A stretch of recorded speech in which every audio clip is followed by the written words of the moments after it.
Evangelho de Lucas, capítulo 19. Agradecemos a todas as pessoas que estão nos visitando hoje. Deus abençoe ricamente a vida de vocês. Seja uma noite abençoada. Evangelho de Lucas 19 diz assim: Jesus entrou em Jericó e atravessava a cidade. Havia ali um homem rico, chamado Zaqueu, chefe dos publicanos. Ele queria ver quem era Jesus, mas sendo de pequena estatura, não conseguia, por causa da multidão. Assim correu diante e subiu numa figueira brava para vê-lo, pois Jesus ia passar por ali. Quando Jesus chegou àquele lugar, olhou para cima e lhe disse: Zaqueu, desce depressa, quero ficar em sua casa hoje. Então ele desceu rapidamente e o recebeu com alegria. Todo o povo viu isso e começou a se queixar. Ele se hospedou na casa de um pecador. Mas Zaqueu levantou-se e disse: Senhor, olha, Senhor, estou dando a metade dos meus bens aos pobres, e se de alguém extorquir alguma coisa, devolverei 4 vezes mais. Jesus lhe disse: hoje houve salvação nessa casa, porque este homem também é filho de Abraão. Pois o Filho do Homem veio buscar e salvar o que se havia ou o que se estava perdido. Essa é uma noite especial, uma noite de batismo. E por isso eu queria falar hoje sobre salvação.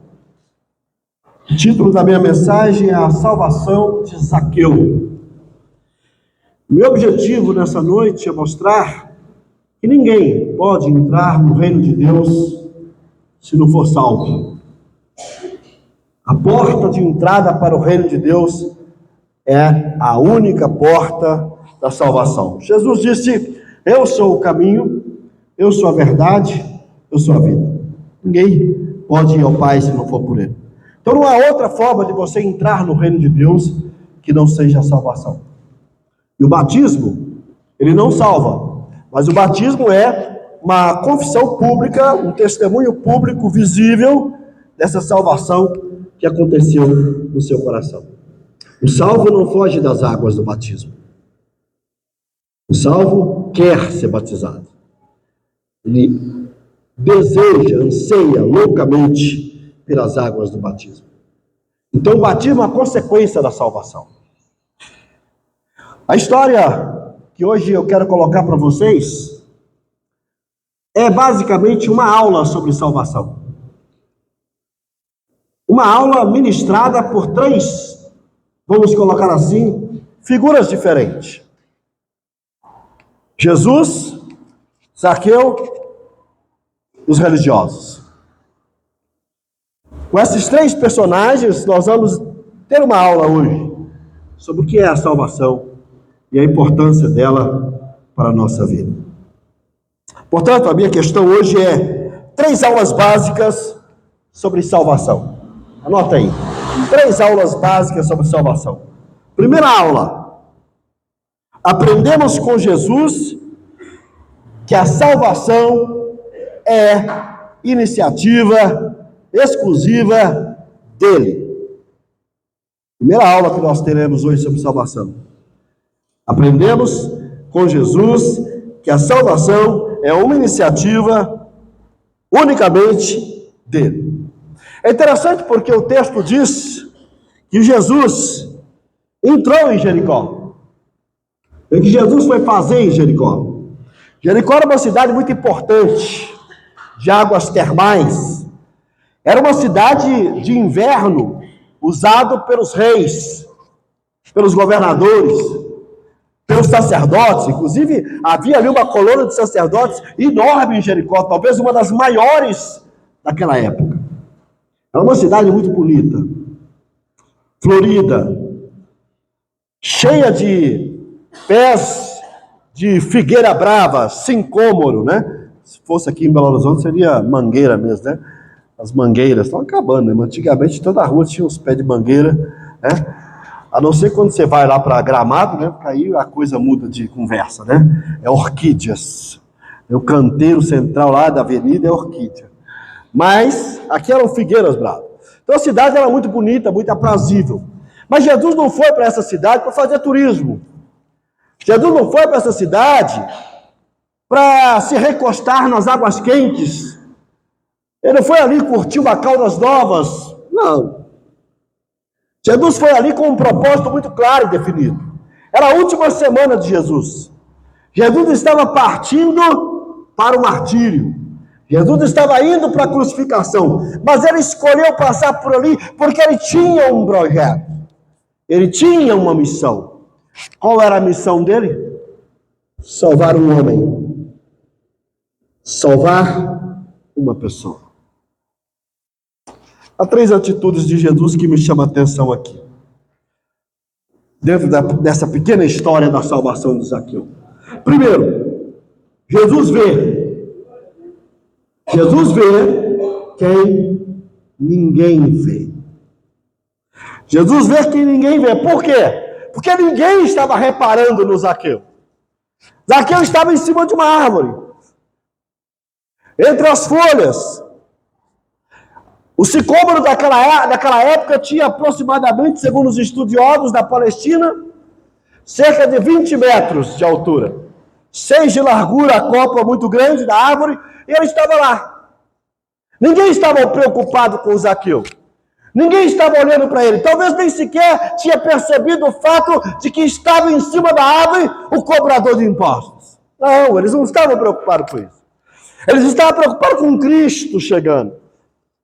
Eles estavam preocupados com as bênçãos que podia receber. Mas Jesus vê o que ninguém vê.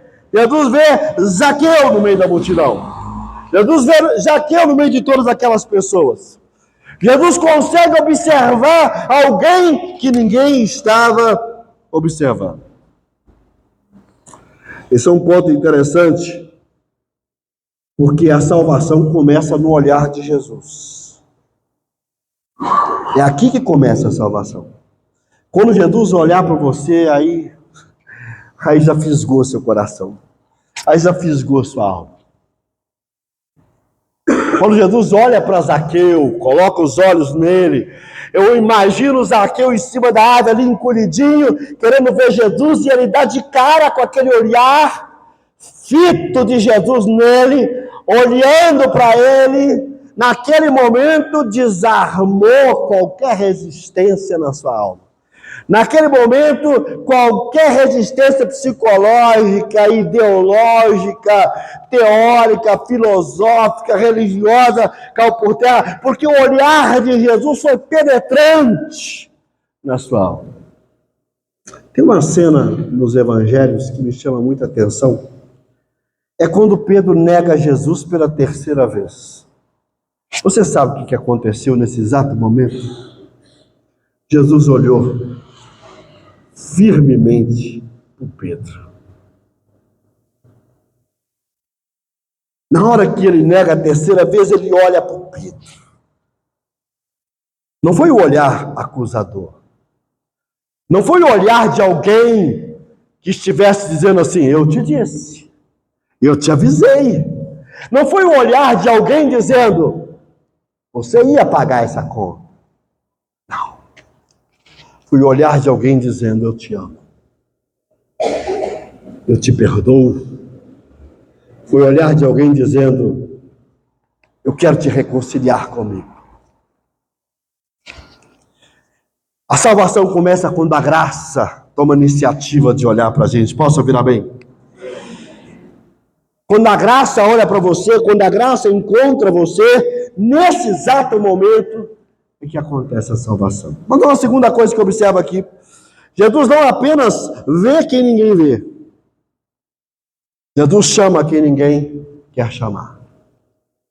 Jesus não chamou a mulher que estava ali do lado, Jesus não chamou a criancinha, Jesus não chamou o sacerdote, Jesus não chamou o fariseu, o escriba, Jesus não chamou o herodiano, Jesus não chamou ninguém que estava ali. Jesus olhou para ele e falou, Zaqueu, desce depressa. Quem chamaria Zaqueu? Eles não chamariam os religiosos?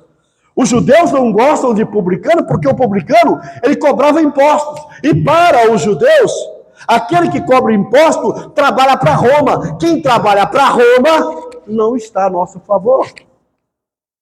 Quem trabalha para Roma é nosso inimigo. Então não quero conversa com você, não quero amizade com você. E na cabeça de muitas pessoas, os cobradores de impostos roubavam, trazendo para o dia de hoje. Se você tinha que pagar R$100 para o governo, eles cobravam 200, ficava com 100 para eles e 100 ele dava para o governo. Essa era a mentalidade deles. Eles achavam que havia uma distorção. Então ninguém se preocupou. Mas Jesus chama Zaqueu. Zaqueu, desce depressa. Chamou ele pelo nome.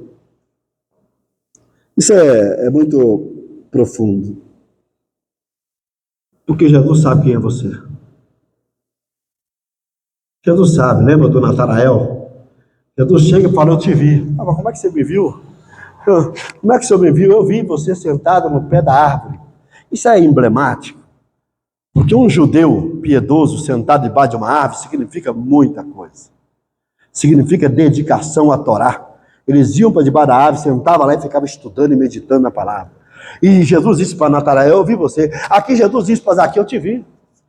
Tem tantas pessoas aqui, tantos conhecidos, tantos religiosos, o Senhor me viu, o Senhor me chamou pelo nome, o Senhor está dizendo Zaqueu, e é isso, a salvação é o momento que Jesus olha para você e fala, João, Manuel, Rebeca, Camila, Reinaldo, ele vai chamando a gente pelo nome, a salvação é o processo de um Deus que olha para mim, que olha para você e nos chama, e o chamado de Deus é irresistível. O chamado de Deus não dá para resistir, o chamado de Deus, ele é eficaz, o chamado de Deus, ele mexe com a minha estrutura, eu não consigo rejeitar. Então Jesus chama quem ninguém quer chamar. Eu diria que Zaqueu é o pecador improvável para ser salvo, naquele momento. Tanta gente boa aqui para ser salva, o Senhor vai salvar o Zaqueu. Tanta gente boa para o Senhor ir para a casa dele, né, comer uma comidinha lá com ele. Tanta gente boa para ter comunhão. E você escolhe exatamente Zaqueu? Deixa eu falar uma palavra para você. O Evangelho, ele é especialista em alcançar os improváveis desse mundo. O Evangelho alcança os improváveis. Muita gente que você acha que não poderia ser salvo, ele vai salvar. Muita gente que você acha que esse aí não tem futuro para ele, Jesus vai salvar. Quem diria que Saulo de Tarso seria o maior apóstolo do cristianismo? Nenhum de nós. Nenhum de nós. Ananias, vai na casa de Saulo orar por ele. Eu não vou não, amado. O senhor está doido, esse cara é o perseguidor dos cristãos, mas ele foi. Você é um pecador improvável. Você acha que você foi salvo porque você tem mérito? Você acha que você foi salvo porque você é bonzinho? Você acha que você foi salvo porque você é uma pessoa de boa família? Você acha que você foi salvo porque não rouba, porque não mata? Então, deixa eu falar uma coisa para você. Do ponto de vista de Deus, todas as pessoas são pecadoras, independente do pecado dela, porque todos nós, em Adão, caímos. Somos pecadores improváveis. Terceira coisa aqui que eu vejo nesse primeiro ponto aqui, é que Jesus não apenas vê o que ninguém vê, e não apenas chama o que ninguém chama, ele transforma quem ninguém acredita que possa mudar de vida. Ele transforma quem ninguém acredita que pode mudar de vida. Um publicano não pode ser salvo. Para o judeu, um publicano é irrecuperável.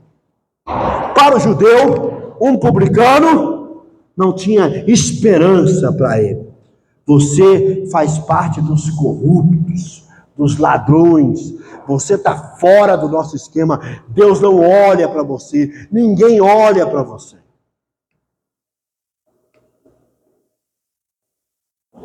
Mas Jesus transforma quem ninguém acredita que possa mudar. E a salvação, ela produz transformação prática. Porque quando Jesus entra na casa de Zaqueu, quando ele está ali com Zaqueu, os religiosos ficam alvoroçados, de um lado por outro, preocupados, né?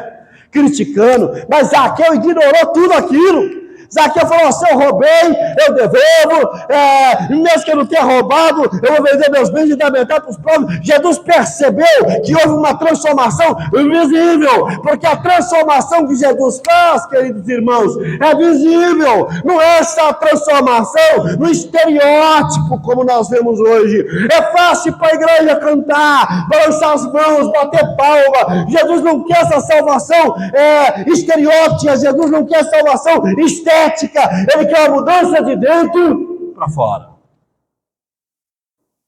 A salvação que Jesus faz é visível. Eu nunca me esqueço, quando eu formei em teologia, eu formei em 1986. 86.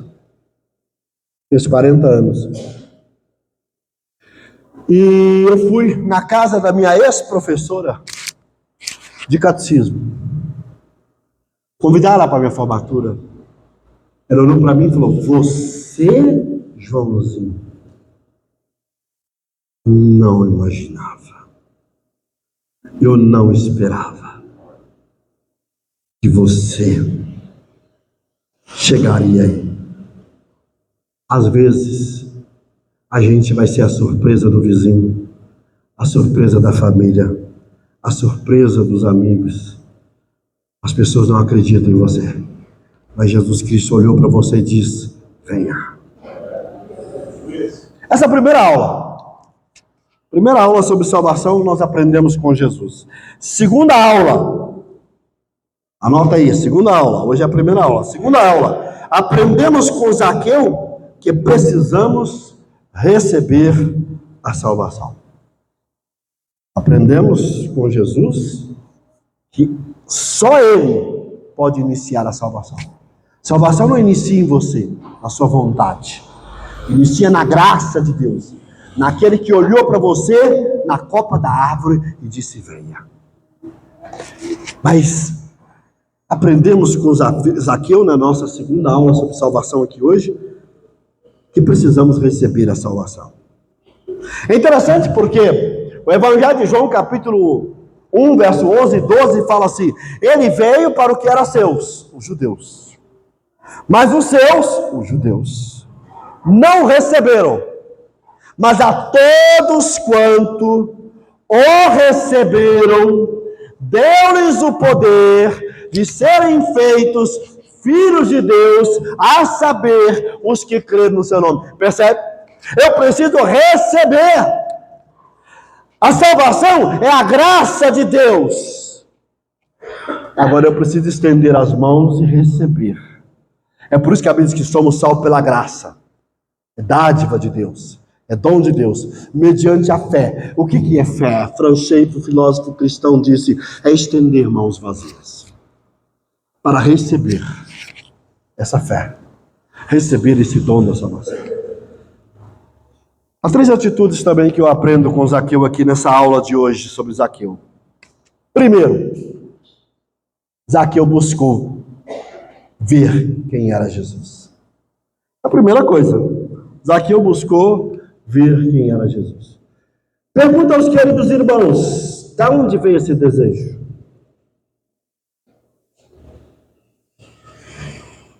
De onde veio esse desejo? Se você voltar no capítulo 18, do verso 35 ao 42, nós temos a cura de um cego. Olha como que inicia o versículo 35 do capítulo 18. Ao aproximar-se de Jericó, um homem cego estava sentado à beira do caminho pedindo esmola. Jesus curou o cego. Eu acredito que talvez o Zaqueu tenha recebido a notícia. Ô Zaqueu, tem uma notícia boa para você. Tem uma historinha para te contar. Você lembra daquele mendigo que fica lá na porta da cidade? Lembro. Pois é. Ele era cego, não era? Pois é, tá vendo. Fala, como é que ele tá vendo? Uai, um tal de Jesus passou por lá e curou ele. Pergunta esse homem. Tá chegando aí, Zaqueu. Tá vindo para cá. E eu penso que talvez Zaqueu pensou assim: eu quero conhecer esse homem.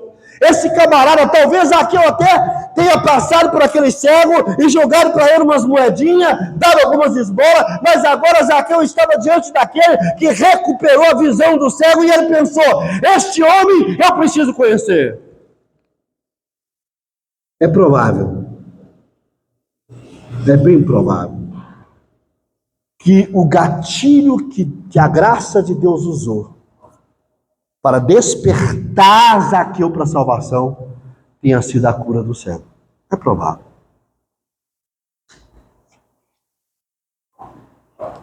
E ele falou: eu preciso ver quem é Jesus. Quando eu sou baixinho, a multidão é grande, como é que eu vou ver Jesus? Eu vou dar um jeito.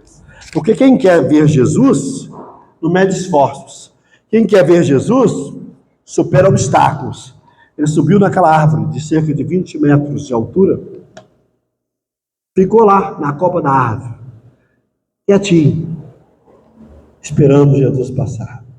Isso é coisa de menino. Qual pessoa, pergunto a vocês, um profissional do nível de Zaqueu, em sã consciência, subiria numa árvore para ver um homem passar? Sei não, gente. Para mim isso é coisa de menino, para mim isso é coisa de garoto, ou talvez até de alguém que é fraco da cabeça. Mas Zaqueu subiu naquela árvore. Pergunto a vocês, por quê? Porque a graça de Deus gatilhou ele. A graça de Deus gatilhou ele, provavelmente com a cura do cego. Zaqueu falou: quero ver Jesus. Segunda coisa que eu aprendo com Zaqueu: ele recebeu Jesus com alegria. O verso 5 e 6 fala assim. O verso 5 e 6 fala assim: quando Jesus chegou àquele lugar, olhou para cima e disse: Zaqueu, desça depressa, quero ficar em sua casa. Então ele desceu rapidamente e recebeu com alegria. Zaqueu queria ver quem é Jesus, mas em segundo lugar, ele recebe Jesus com alegria. Sabe por quê? Porque a salvação a gente tem que receber ela com alegria. Nós temos que acolher a salvação com alegria, não com tristeza. Nós temos que acolher a salvação sem resistência, sem dúvida. Eu não sei se eu quero, eu não sei se eu devo. Deixa eu falar uma coisa com você. Se você não sabe se quer, não queira mesmo, você já não quer. Se você não sabe se deve tomar essa decisão, é porque você não deve mesmo tomar. Porque se de fato Deus tocou no seu coração, meu irmão, você não vai olhar para o vizinho, você não vai olhar para o papai, você não vai olhar para o que o marido pensa, você não vai olhar para o que a mãe pensa, porque o patrão pensa, você não vai olhar para os amigos, você vai correr para os braços de Jesus, porque quando a graça de Deus, ela atinge o seu coração, quando a graça de Deus abre os seus olhos para você ver quem você é e o que Jesus representa, você o recebe com alegria, você acolhe o Salvador com alegria. Terceira lição que eu tiro aí da aula de salvação com Zaqueu. Primeiro, ele buscou ver quem é Jesus. Segundo, ele recebeu Jesus com alegria. Terceiro, ele demonstrou arrependimento concreto. Primeiro, nós tivemos aí uma mudança de prioridades. Zaqueu provavelmente era um materialista. Zaqueu provavelmente estava pensando nos seus bens. Como Jericó era uma cidade muito bonita, talvez Zaqueu tivesse lá uma mansão em Jericó, talvez tivesse uma casa de campo com águas termais, talvez Zaqueu tivesse bem de vida. Mas quando ele encontra Jesus, essas coisas perderam sentido. Ele começou a relativizar o ter. Quando você encontra Jesus, você relativiza o ter e começa a valorizar o ser. Mas mais do que isso, Zaqueu não apenas, ele muda suas prioridades, tira o foco do material e coloca no espiritual. Ele decide reparar qualquer dano que ele possa ter causado a alguém. Olha o que diz o texto. Todo o povo viu isto, começou a se queixar, ele hospedou na casa de um pecador, mas Zaqueu levantou-se e disse: olha, Senhor, estou dando metade dos meus bens aos pobres, e se alguém extorquir alguma coisa, devolverei 4 vezes. Essa expressão, vou devolver 4 vezes, está baseado na lei de Moisés em Levítico. Caso você roube ou cometa algum erro nesse sentido, você é obrigado pela lei a devolver 4 vezes mais. Então ele falou, eu estou decidido a retribuir, a reparar o meu erro. Isso é sinal de quê? De arrependimento. Quem se arrepende, não pensa 2 vezes, ele quer reparar os erros cometidos. Sabe uma das coisas que mais mexeu comigo na minha trajetória de cristão?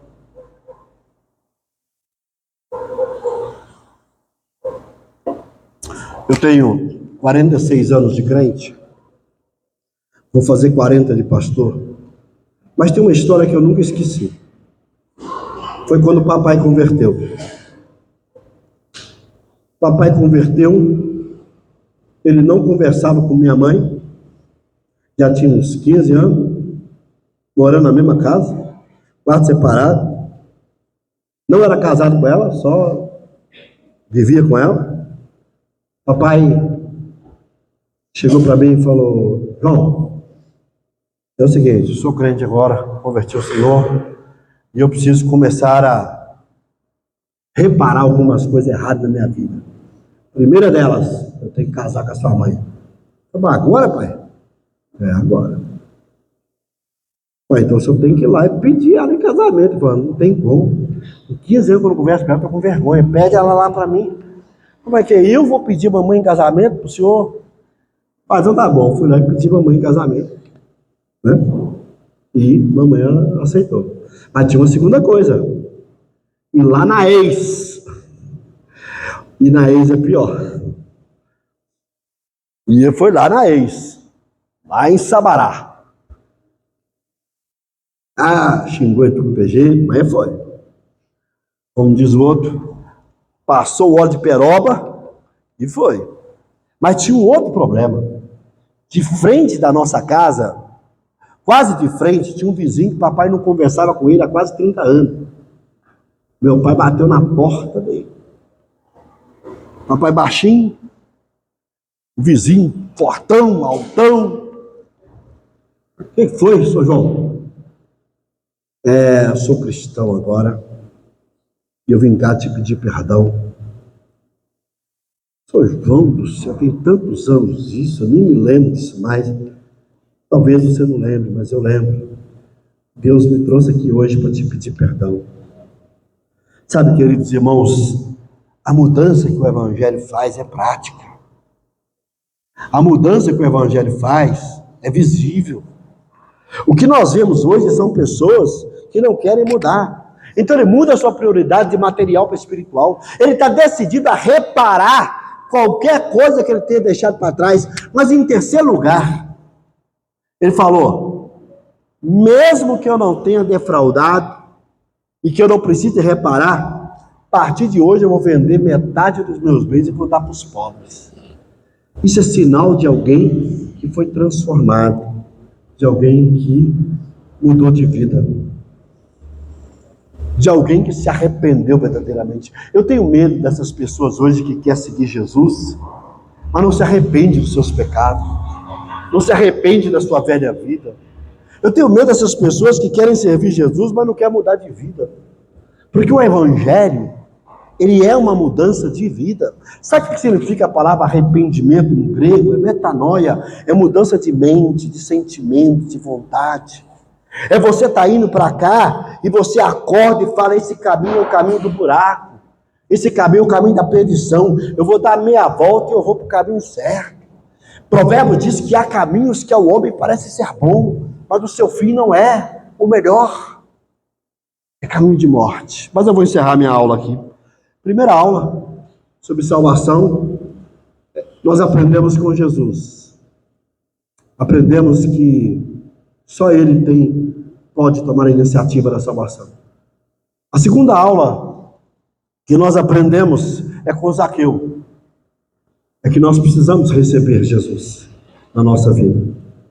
E a terceira aula, a mais triste, é a aula que nós aprendemos com os religiosos. A terceira aula, aprendemos com os religiosos que eles estão mais preocupados e manter a estrutura da religião do que em salvar o pecador. Gravou a frase? Na terceira aula aprendemos com os religiosos que eles estão mais preocupados em manter a estrutura da religião do que salvar o pecador. Para ser mais breve, nós vamos ter batismo agora. Deixa eu resumir aqui 3 lições que eu aprendo com os religiosos. Primeiro, os religiosos enxergam apenas o passado do pecador. Esse cara ali matou. Esse camarada ali roubou. Esse camarada ali fez isso, fez aquilo, fez aquilo outro. Os religiosos estão o tempo todo olhando para o seu passado. O que você fez, o que você fez, o que você fez. Deixa eu fazer uma pergunta aqui. Alguém aqui é perfeito? João capítulo 8. Os fariseus levam a mulher em flagrante adultério para Jesus. E diz, a lei diz que tem que apedrejar. O que o senhor tem a dizer? Jesus faz uma pergunta tão simples para eles. Quem não tem pecado aqui, atira a primeira pedra. Por que eles ficaram calados? Por que eles não atiraram as pedras? Porque eles estavam cercados de pessoas que conheciam eles. Sabia dos erros deles. Sabia dos pecados deles. É assim conosco. Muitas das vezes, a gente só quer olhar o pecado do outro, os erros do outro. Isso aí não pode ser salvo, não. Isso aí fez isso. Esse aí não pode ser salvo, não, porque fez aquilo. Nós achamos que merecemos o perdão, mas o outro não. Como diz o filósofo francês, Jean-Paul Sartre, o outro é o inferno, ou o inferno é o outro. A gente nunca acha que a gente é o problema. O problema dos religiosos é que eles só querem olhar para o seu passado, o que você fez. Segunda lição que eu aprendo com os religiosos, eles criticam a aproximação de Jesus com pecadores. Pois, se esse camarada fosse santo, ele ia saber que esse Zaqueu não vale nada. Se esse camarada fosse perfeito, ele ia saber que Zaqueu não presta. E uma pessoa que é boa, não anda com gente ruim. E uma pessoa que presta, não anda com quem não presta. Uma pessoa que presta, não senta na mesa com quem não presta. Jesus não tem discernimento. Jesus não tem visão de vida. Se Jesus tivesse algum tipo de discernimento, saberia que esse camarada não vale nada. É isso que muitas das vezes os religiosos fazem. Eles querem nos separar de todo mundo. Eles querem nos impedir de conversar com A, com B, com C. Eles querem, criar barreiras. Eles querem criar rótulos. Um dos maiores erros da nossa sociedade é sair estigmatizando os outros, rotulando todo mundo. Você é isso, você é aquilo, você é aquilo outro, você é aquilo outro. E nós não abrimos o coração. A religião verdadeira, ela abre as portas para acolher o pecador. Ela abre as portas para pregar para o pecador. A religião verdadeira, ela não fecha a porta, ela abre porta. Mas muitas das vezes nós estamos fechando porta para as pessoas, julgando elas, achando que somos melhores que todo mundo. Mas em último lugar, eles não apenas só olhavam para o passado do pecador, eles não apenas criticavam a aproximação de Jesus como pecador, mas eles não conseguiam celebrar a salvação do pecador.